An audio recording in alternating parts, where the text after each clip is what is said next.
Hello students, कैसे हैं आप सब लोग। उम्मीद करती हूँ सब अच्छे होंगे और स्वस्थ होंगे। मैं Meena Rana ICT virtual class में आपका स्वागत करती हूँ। स्टूडेंट्स, हम पढ़ रहे हैं क्लास 10 की हिंदी। इससे पहले बच्चों, आपने प्रीवियस लेक्चर में सूरदास के पद और उसके प्रश्न उत्तर किए थे। तो कल की क्लास में आपने सूरदास के पद पढ़े।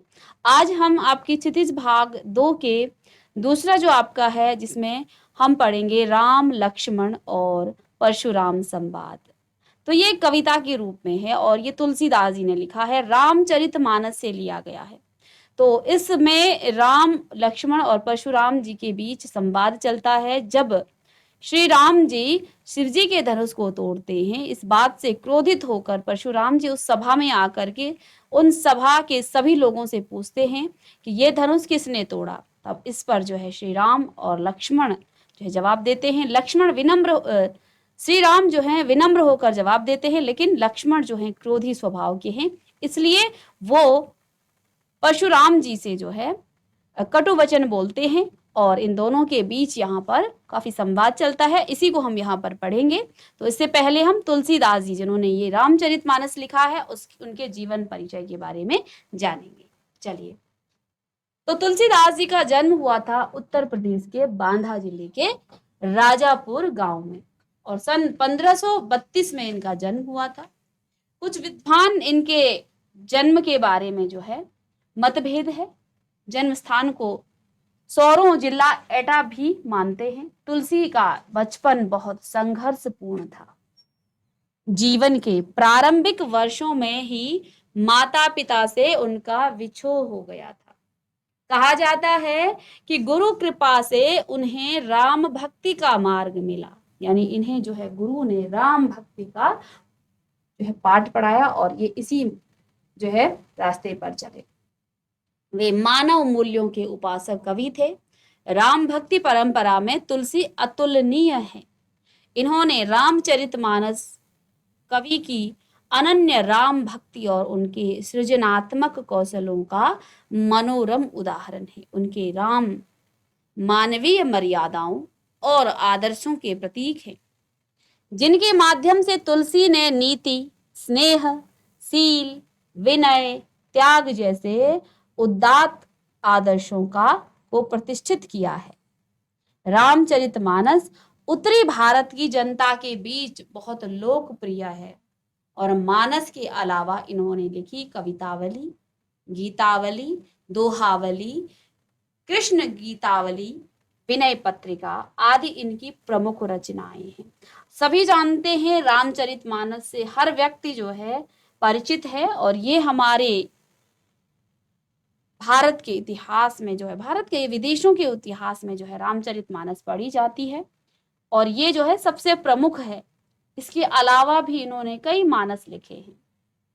कवितावली इन्होंने लिखी, गीतावली लिखी, दोहावली, कृष्ण गीतावली इन्होंने लिखी, विनय पत्रिका आदि इनकी प्रमुख रचनाएं हैं। अवधी भाषा, यहाँ जो हम पढ़ रहे हैं वो अवध भाषा में ही है और ब्रज दोनों भाषाओं पर इनका समान अधिकार था और सन 1923 में काशी में उनका देहावसान हो गया था, अर्थात इनकी मृत्यु हो गई थी। तुलसी ने रामचरितमानस की रचना अवधि में और विनय पत्रिका और कवितावली की रचना ब्रज भाषा में की। उस समय प्रचलित सभी काव्य रूपों को तुलसी की रचनाओं में देखा जा सकता है। रामचरितमानस का मुख्य छंद चौपाई है तथा बीच बीच में दोहे, सोरठे और हरिगीतिका तथा अन्य छंद इन्होंने पिरोए गए हैं। विनय पत्रिका की रचना गेय पदों में हुई है और कवितावली में इन्होंने सवैया और कविन छंद की छटा देखी जा सकती है। तो इनकी अन्य रचनाओं के बारे में भी इन्होंने यहाँ पर बताया है। और जो अंश हम यहाँ पर पढ़ रहे हैं, राम लक्ष्मण और परशुराम संवाद, यह अंश रामचरितमानस के बाल कांड से लिया गया है और सीता स्वयंवर में राम द्वारा शिव धनुष भंग के बाद मुनि परशुराम को जब यह समाचार मिला तो वे क्रोधित होकर वहां आते हैं। परशुराम जब सुनते हैं कि शिवजी का धनुष तोड़ दिया गया है तो क्रोधित होकर उस सभा में पहुंचते हैं। शिव धनुष को खंडित देखकर वे आपे से बाहर हो जाते हैं और राम के विनय और विश्वामित्र के समझाने पर तथा राम की शक्ति की परीक्षा लेकर अंततः उनका गुस्सा शांत होता है। परशुराम जी बहुत ही क्रोधी ऋषि हैं।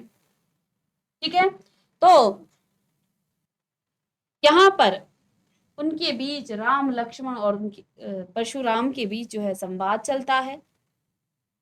इस धनुष को खंडित देखकर परशुराम आपे से बाहर हो जाते हैं, अर्थात वो अत्यधिक क्रोधित हो जाते हैं।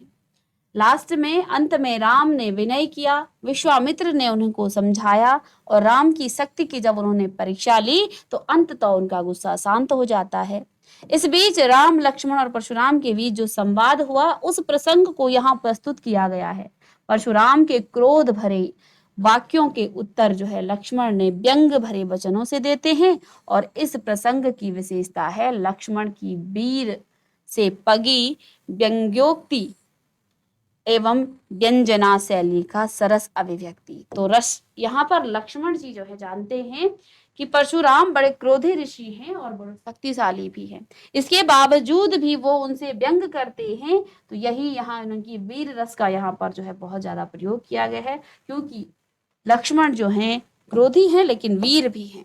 तो चलिए इस संवाद को हम यहाँ पर शुरू करते हैं। तो सभी लिखेंगे राम लक्ष्मण परशुराम संवाद। राम लक्ष्मण परशुराम संवाद। चलिए पहले हम पढ़ लेते हैं और फिर हम इसके अर्थ को समझेंगे। तो जब परशुराम जी सभा में आते हैं और पूछते हैं कि शिव जी का ये धनुष किसने तोड़ा, इस पर राम कहते हैं नाथ शंभु धन भंज निहारा, हो इहि केउ एक दास तुम्हारा। आयसु काह कहिउ किन मोही, सुन रिसाए बोले मुनि कोही। सेवक सो जो करे सेवकाई, अर करनी करी करेउ लराई। सुनहु राम जहि शिव धन तोरा, सहस बाहु सम सो रिपु मोरा। सो बिल गाओ बिहाई समाजा, नत मारे जय ही सब राजा। सुनि मुनि वचन सखन मुस्काने, बोले परसु धरई अवमाने। बहुधनि तोरि लरकाई, कबहु न असिक रिसकीन गुसाई।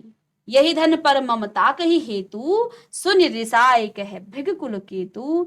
हे नृप बालक काल बस बोलत तोहि न संभार, धन ही सम त्रिपुरारी धनु विदित सकल संसार।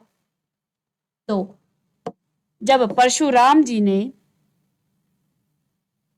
इस सभा में आकर प्रश्न किया ये धनुष किसने तोड़ा, तो क्या कहते हैं, नाथ हे नाथ, नाथ शंभु धन भंज निहारा, होई केउ एक दास तुम्हारा। हे नाथ, शंभु यानी शिव, शंभु यानी शिव। चलिए इसको लिखेंगे आप, शंभु अर्थात शिव, अर्थ लिख लेंगे तो फिर आप इसको धनु यानी कि धनुष। हे नाथ, इस धनुष को तोड़ने वाला, भंज निहारा यानी कि भंग करने वाला, भंज निहारा यहां पर लिख देते हैं, चलिए इधर ही लिख लेंगे। भंज निहारा भंग करने वाला या तोड़ने वाला, लिखिएगा तोड़ने वाला, तोड़ने वाला। हो ही होगा, ही होगा। एक दास, क्यों कोई, क्यों का अर्थ है कोई, एक यानी कि एक, दास यानी कि आपका सेवक। ठीक है, तो यहां इस पंक्ति में आप क्या कह रहे हैं कि नाथ शंभु धन भंज निहारा, हे नाथ शिवजी के धनुष को तोड़ने वाला आपका ही कोई दास होगा, आपका ही कोई सेवक होगा। आयसु काह कहिउ किन मोही, आयुषु यानी कि आज्ञा करें, आयुषु यानी आज्ञा, काह, क्या, क्या, कहियूं, कहते हो। चलिए इधर लिख लेते हैं, कहियूं, कहते हो। क्या कहते हो, क्या आज्ञा है। किन मोही, किन, क्यों नहीं।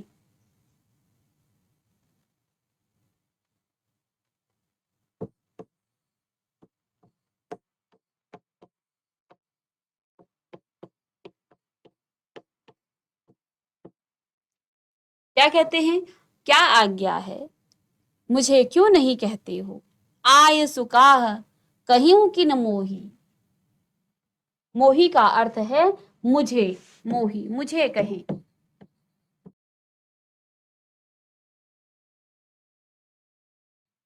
मुझे, तो इसमें गोस्वामी तुलसीदास जी कह रहे हैं कि परशुराम जी क्रोधित होते हैं, तो राम जो है कहते हैं, नाथ संबुधन भंज निहारा, होई हूं क्यों एक दास तुम्हारा। कि हे नाथ, शिव जी के धनुष को तोड़ने वाला कोई आपका ही कोई दास है, आपका ही कोई सेवक होगा। क्या आज्ञा है, मुझे क्यों नहीं कहते हो। आज्ञा, आयसु आज्ञा, काहा क्या, कही हूं, कहते हो, क्यों नहीं, मुझे क्यों नहीं कहते हो। सुनि रिसाई बोले मुनि को ही। सुनि रिसाई, ये सुनकर, रिसाई का अर्थ क्रोध करना, रिसाई,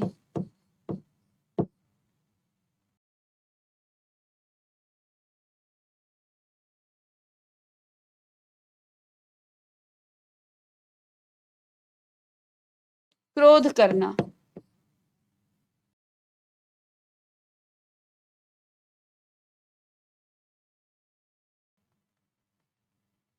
को ही यानी कि क्रोधी,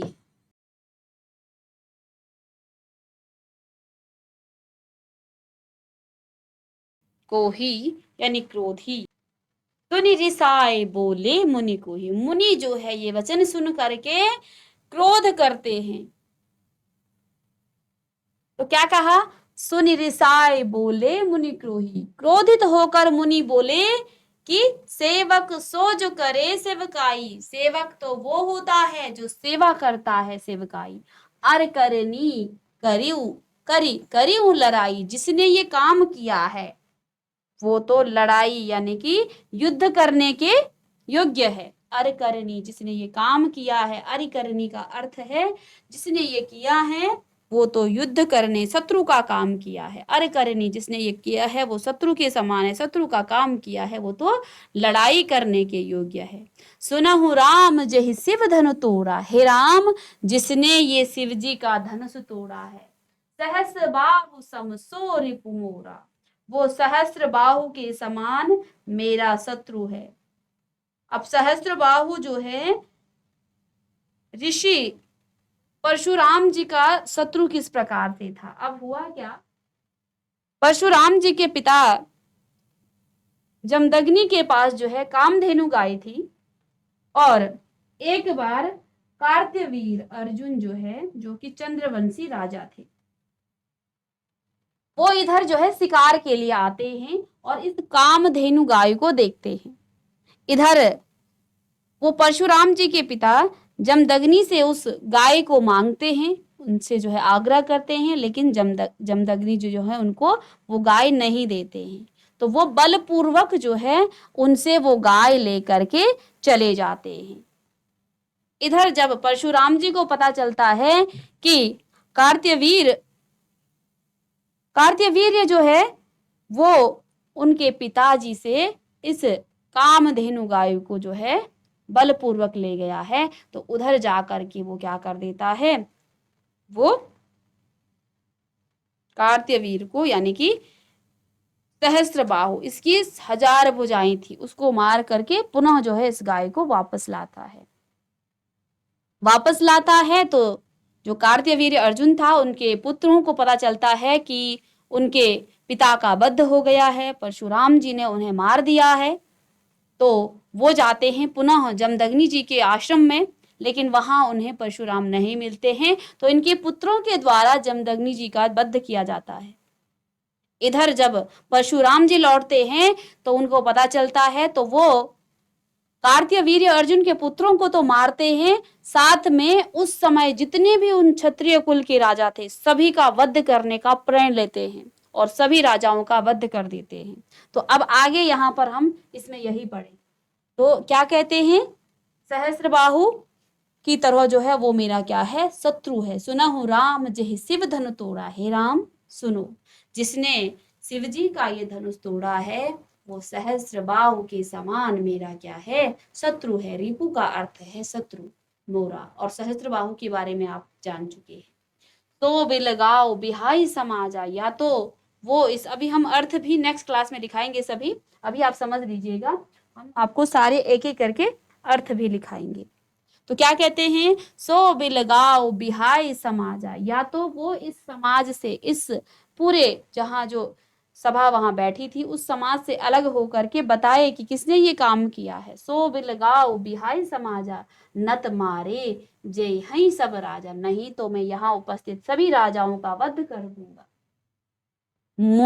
सुनि मुनि वचन लखन मुस्काने, बोले परसु धरई अवमाने। अब मुनि के वचनों को सुनकर, अर्थात परशुराम जी के वचनों को सुनकर लक्ष्मण जी मुस्कुराते हुए बोलते हैं, परसु धरई अवमाने। और परशुराम जी से जो अपमान भरे वचन कहते हैं। क्या कहते हैं, बहुधनु ही तोरी लड़काई, लड़काई यानी बचपन में।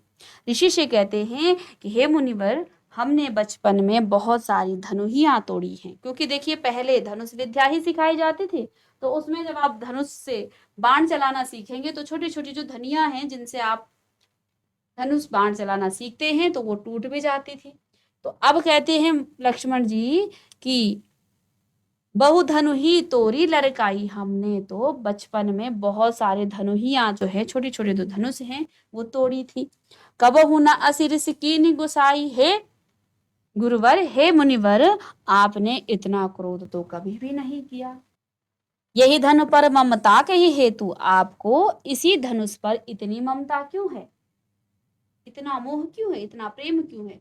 सुनि रिसाई कहे भृग कुल केतु, और ये सुन करके भृग केतु, भृगवंशी जो है परशुराम जी बहुत ही क्रोधित होते हैं और क्या कहते हैं, रे नृप बालक काल वश बोलत तो ही न संभार। हे राजा के पुत्र, तुम काल के वश में होकर भी कुछ अपने को संभाल करके बोलो। धनु ही सम त्रिपुरारी, धनु विदित सकल संसार। तुम विश्व में विख्यात शंकर जी के इस धनुष को उन धनुयों से जो है तुलना कर रहे हो, उसके समान समझते हो। हे नृप बालक, हे राजा के पुत्र, काल के वश में होकर तुम ऐसा बोल रहे हो। तुम अपने आप को संभालो, क्योंकि तुम काल के वश में होकर बोल रहे हो। तुम पूरे संसार में त्रिपुरारी धनु, धनु ही सम, तुम उसे जो है धनु ही के समान समझ रहे हो। ठीक है, जो शिव जी का पूरे संसार में जो है ये विख्यात धनुष है, इसको तुम धनु ही के समान समझते हो। तो चलिए कुछ शब्दार्थ आप लिखेंगे। नाथ शंभु धन भंज निहारा, हो इहि केउ एक दास तुम्हारा। हो इहि केउ एक दास तुम्हारा। आये सुकाह कहिउ किन मोही, सुन रिसाए बोले मुनि कोही। सुनहु राम जहि शिव धन तोरा, सहस बाहु सम सो रिपु मोरा। सो बिलगाओ बिहाई समाजा, या तो वो इस समाज से अलग हो जाए। नत मारे जय हई सब राजा, नहीं तो मैं यहाँ उपस्थित सभी राजाओं का वध कर दूंगा। सुनि मुनि वचन लखन मुस्काए। अब मुनि के इतने वचनों को सुनकर लक्ष्मण जी मुस्कुराने लगे और बोले, परसु धरई अवमाने। परशुराम जी को अपमान भरे वचन वो कह रहे। क्या कहा उन्होंने, बहुधनु ही तोरी लड़काई, हमने बचपन में बहुत से धनु ही तोड़ी थी, कबहू न अस रिसकीन गुसाई, कभी भी आपने इस तरह का क्रोध नहीं किया था। यही धनु पर ममता के ही हेतु आपको इसी धनुष पर इतनी ममता क्यों है? सुनि रिसाई कह भृगकुल केतु। और ये सुन करके भृगकुल के वंशी परशुराम जी जो हैं बड़े क्रोधित हो उठे और क्या कहा उन्होंने? रे नृप बालक काल वस बोलत तो ही न संभार, धनु विषम त्रिपुरारि धनु विदित सकल संसार। तो अब आप यहाँ कुछ शब्दार्थ लिख लीजिएगा। चलिए, शंभु का अर्थ है शिव, धनु यानी धनुष, भंज निहारा भंग करने वाला, नाथ शंभु धन भंज निहारा, हो इही क्यों एक दास तुम्हारा। एक एक आप अर्थ लिखिएगा। हो इही यानी ही होगा, क्यों यानी कोई, आयसु आपका ही कोई दास होगा इस धनुष को भंग करने वाला, इसको तोड़ने वाला, हे नाथ आपका ही कोई दास होगा। आयसु का कहीं किन मोही, आज्ञा, आयसु यानी आज्ञा, काह यानी क्या, क्या आज्ञा है, कहूं कहते, किन क्यों नहीं, मोह यानी मुझे, क्या आज्ञा है मुझे क्यों नहीं कहते हो। सेवक सोजु करे सेवकाई, अर करनी करी करी लड़ाई। अब परशुराम जी ने कहा कि सेवक तो वो होता है जो सेवा करता है, अर करनी जिसने ये काम किया है यानी शत्रु का काम करने वाला तो लड़ाई के योग्य होता, अर करनी करी करी लड़ाई, जिसने ये काम किया है वो शत्रु के समान काम किया है, वो तो लड़ाई करने के योग्य है। सो बिलगाव, बिलगाव का अर्थ है अलग हो जाना, या तो रिपु का अर्थ है शत्रु। सुनहु राम जहि शिव धनु तोड़ा, सुनहु राम जहि शिव धनु तोड़ा, तोड़ा यानी कि तोड़ा, हे राम जिसने शिव जी का ये धनुष तोड़ा, सहस्र बाहु सम सो रिपु मोरा। सहस्र बाहु किस तरह से जो है परशुराम जी का शत्रु था ये हम आपको बता चुके हैं। तो परशुराम जी ने कई क्षत्रिय राजाओं का वध कर दिया था, ठीक है। तो सहस्र बाहु की हजारों भुजाएं थी, इन सभी भुजाओं को परशुराम जी ने काट दिया था। तो जिसने ये शिव जी का धनुष तोड़ा वो सहस्र बाहु के समान मेरा शत्रु है। सुन मन वचन लखन मुस्काने, मुनि के वचनों को सुनकर लक्ष्मण जी मुस्कुराने लगे और बोले बोले पर सुधरई अवमानी। तो उन्होंने जो है परशुराम को अपमान भरे वचन कहे। क्या कहे? बहुधनु ही तोरी लड़काई, बहुधन बहुत सारे धनु, लड़कारी यानी बचपन में, आपने तब तो कभी भी इस प्रकार का क्रोध नहीं किया, यही धन पर ममता के ही हेतु आपको इसी धनुष पर इतनी ममता क्यों। सुन रिसाई कह वृगकुल केतु, सुन रिसाई कह वृगकुल केतु। ये सुन करके वृगकुल के जो वंशज हैं परशुराम जी वो क्रोधित हो उठते हैं और क्या कहते हैं? रे नृप बालक काल वश बोलत तो न संभार, हे राजा के पुत्र काल के वश होकर भी तुम अपने को कुछ संभालो। धनु ही सम त्रिपुरारि धनु विदित सकल संसार, तुम संसार में विख्यात शिवजी के इस धनुष को धनु ही के समान समझते हो। चलिएगा, अब आप किस तरह से लिखेंगे इसे नोट कर लीजिएगा। तो लिखेंगे आप, परशुराम के क्रोध को देखकर श्री राम बोले, हे नाथ शिवजी के धनुष को तोड़ने वाला आपका कोई एक दास ही होगा, क्या आज्ञा है मुझसे क्यों नहीं कहते। यह सुनकर मुनि क्रोधित होकर बोले कि सेवक वह होता है जो सेवा करे। शत्रु का काम करने वाला करके तो लड़ाई ही करनी चाहिए। हे राम सुनो, जिसने शिवजी का धनुष को तोड़ा है वह सहस्त्र बाहु के समान मेरा शत्रु है।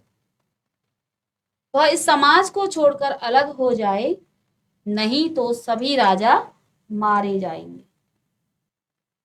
अब इधर परशुराम के वचनों को सुन करके लक्ष्मण जी मुस्कुराए और उनका अपमान करते हुए बोले, बचपन में हमने बहुत सी धनुहियां तोड़ डाली, किंतु आपने ऐसा क्रोध कभी नहीं किया। इसी धनुष पर इतनी ममता, इतना प्रेम किस कारण से है? यह सुनकर भृगु वंश की ध्वजा स्वरूप परशुराम जी क्रोधित होकर कहने लगे, अरे राजपुत्र, काल के वश में होकर भी तुझे बोलने में कुछ होश नहीं है। सारे संसार में विख्यात शिवजी का यह धनुष क्या धनु ही के समान है? चलिए जल्दी इसे नोट कीजिए। तो बच्चों, हमने आज राम लक्ष्मण परशुराम संवाद की कुछ पंक्तियां पढ़ी, जिसमें राम लक्ष्मण और परशुराम के बीच संवाद चलता है। जब शिवजी का धनुष तोड़ते हैं राम, तो इस समय लक्ष्मण जी जो हैं व्यंग कसते हुए उनका अपमान भरे वचन उन्हें कहते हैं। परशुराम जी बड़े क्रोधित होते हैं। आगे हम नेक्स्ट क्लास में डिस्कस करेंगे। तो मिलते हैं नेक्स्ट लेक्चर में, तब तक के लिए थैंक यू।